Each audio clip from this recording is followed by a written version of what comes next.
साल की British journalist जो पैरानॉर्मल इन्वेस्टिगेशंस पर बेस्ड एक डॉक्यूमेंट्री शूट करने के लिए लंदन आई थी। उसने सुना था कि लंदन का एक फेमस और लग्जूरियस एंटीक होटल लंगम होटल मटेड है। कई साल पहले एक डॉक्टर और उसकी वाइफ हनीमून मनाने आए थे। वो दोनों उस होटल के रूम 333 में रुके थे, पर उस डॉक्टर ने उस होटल रूम के अंदर पहले अपनी वाइफ का मर्डर किया और फिर खुद को भी मार डाला। कहते हैं कि तब से रूम 333 में उस डॉक्टर की आत्मा भटकती है।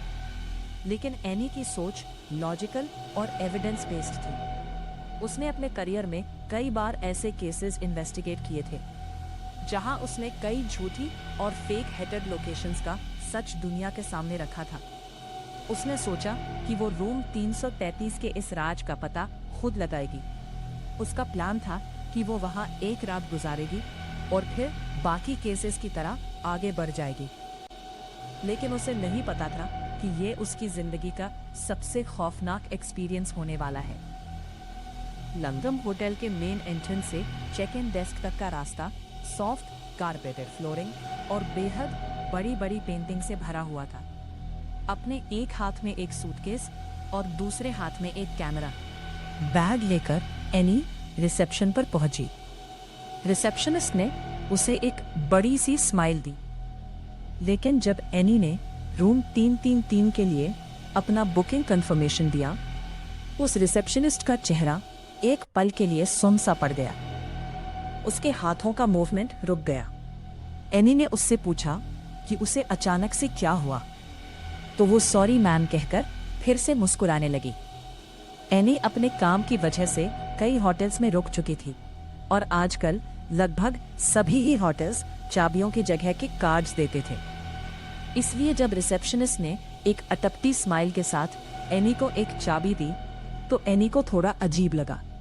पूरे होटल में काफी चहल पहल थी, पर होटल के 3rd फ्लोर का माहौल कुछ अलग ही था। पूरे कॉरिडोर में कोई नहीं था। रूम 333 का कॉरिडोर के दूसरे कोने में था।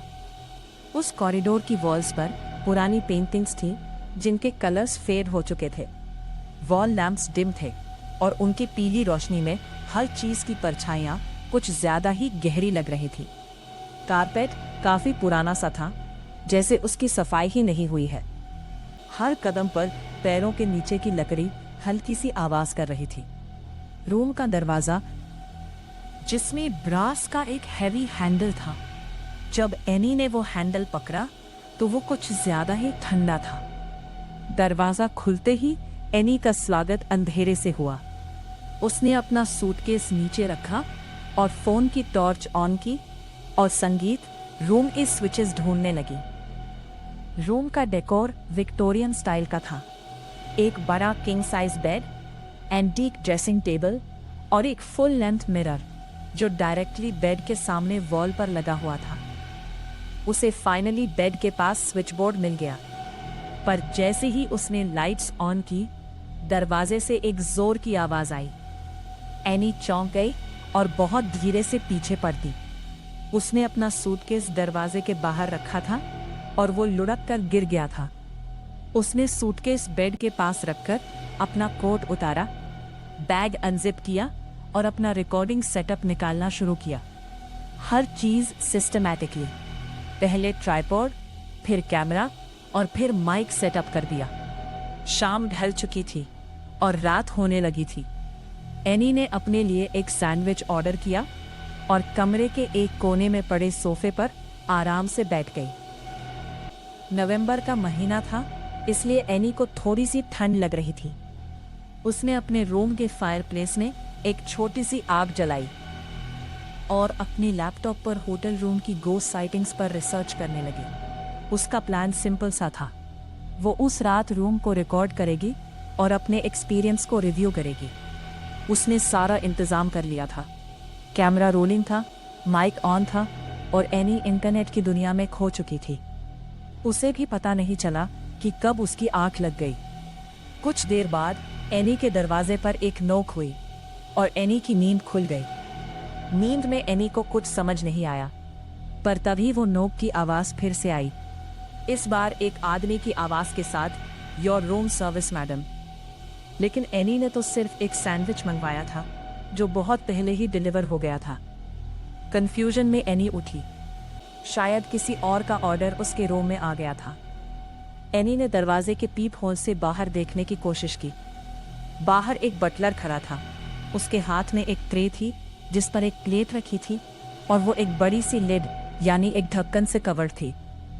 एनी ने दरवाज़ा खोला और उस बटलर से कहा कि उसने कुछ ऑर्डर नहीं किया है, पर उस बटलर ने कहा कि वो एनी का ही ऑर्डर है।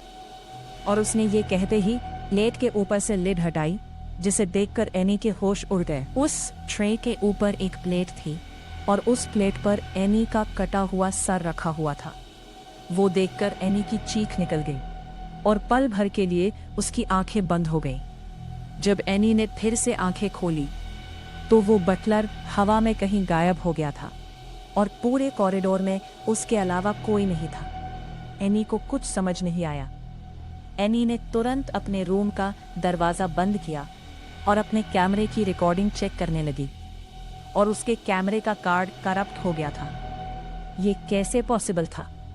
सेटअप के टाइम एनी ने सारे डिवाइसेस क्रॉस चेक किए थे। उसने अपना वॉइस रिकॉर्डर चेक किया, उसमें भी कुछ रिकॉर्ड नहीं हुआ था। ना ही नॉकिंग की आवाज़ और ना ही उस बटलर की, सिर्फ दरवाज़ा खुलने और बंद होने की और एनी के चीखने की आवाज़ें रिकॉर्ड हुई थी। उस समय रात के 1 बज रहे थे। फायरप्लेस में आग अब भी जल रही थी, पर उस कमरे की ठंड बढ़ती ही जा रही थी। एनी को कुछ समझ नहीं आ रहा था, इसलिए वो बेडरूम में गई और अपना मुंह पानी से धोने लगी। तभी उसे अपने सामने शीशे में कुछ बेहद भयानक दिखा। उसके ठीक पीछे एक डरावना सा आदमी खड़ा था जिसके लंबे लंबे नाखून थे। ऐसा लग रहा था कि उसका चेहरा सड़ चुका है। उस आदमी ने विक्टोरियन एरा के कपड़े पहने हुए थे जो जगह जगह से फटे हुए थे। ऐसा लग रहा था कि वो वही डॉक्टर है जिसकी कहानी एनी ने पढ़ी थी। उसके हाथ एनी की ओर बढ़ने लगे, मानो वो एनी का गला दबाने वाले हो। लेकिन एनी जैसे ही पलटी, उसने देखा कि वहां कोई नहीं है। एनी को अब बहुत डर लगने लगा था। उसे लगा कि अब उसका उस रूम में रहना सेफ नहीं है। उसने जल्दी से अपना सामान पैक किया और रूम से बाहर निकलने लगी, पर अब रूम का दरवाज़ा खुल ही नहीं रहा था। ऐसा लग रहा था कि जैसे किसी ने एनी को उस कमरे के अंदर लॉक कर दिया है। तभी उस रूम 3 की सारी लाइट्स फ्लिकर करने लगी। उन फ्लिकरिंग लाइट्स में एनी को वो भयानक आदमी फिर दिखा। उसका पूरा शरीर सफ़ेद था और उसकी आंखें पीली। वो आदमी अब धीरे धीरे उसके पास आ रहा था। तभी एनी जोर जोर से मदद के लिए चीखने लगी। चीखों की आवाज़ सुनकर होटल के 2-3 स्टाफ मेंबर्स एनी के रूम में आ गए। उन्होंने जो देखा उसे देखकर उसकी लहू कांप गई। एनी बाथरूम के शीशे में अपना सर मार रही थी और जोरों से चिल्ला रही थी। शीशा लगभग पूरी तरह टूट चुका था और एनी के चेहरे में घुंसा हुआ था। उस रूम में एनी के अलावा कोई भी नहीं था। उन्होंने किसी तरह एनी को शीशे से पीछे खींचा। एनी पागलों की तरह चीख रही थी। स्टाफ ने उसके हाथ पैर पकड़ लिए और कुछ ही पलों में एनी बेहोश हो गई। जब उसे होश आया तो वो होटल के मेडिकल रूम में थी। उसने अपने साथ हुआ पूरा किस्सा बताया। उसने कहा कि वो भयानक दिखने वाला आदमी उसका सर पकड़कर बार बार उसे शीशे में मार रहा था।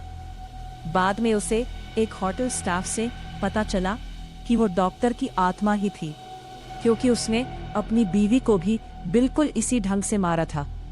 इस इंसिडेंट के बाद एनी ठीक तो हो गई, लेकिन वो शायद ही कभी होटल लैंगम के उस हेटेड रूम 2333 को भूल पाएगी।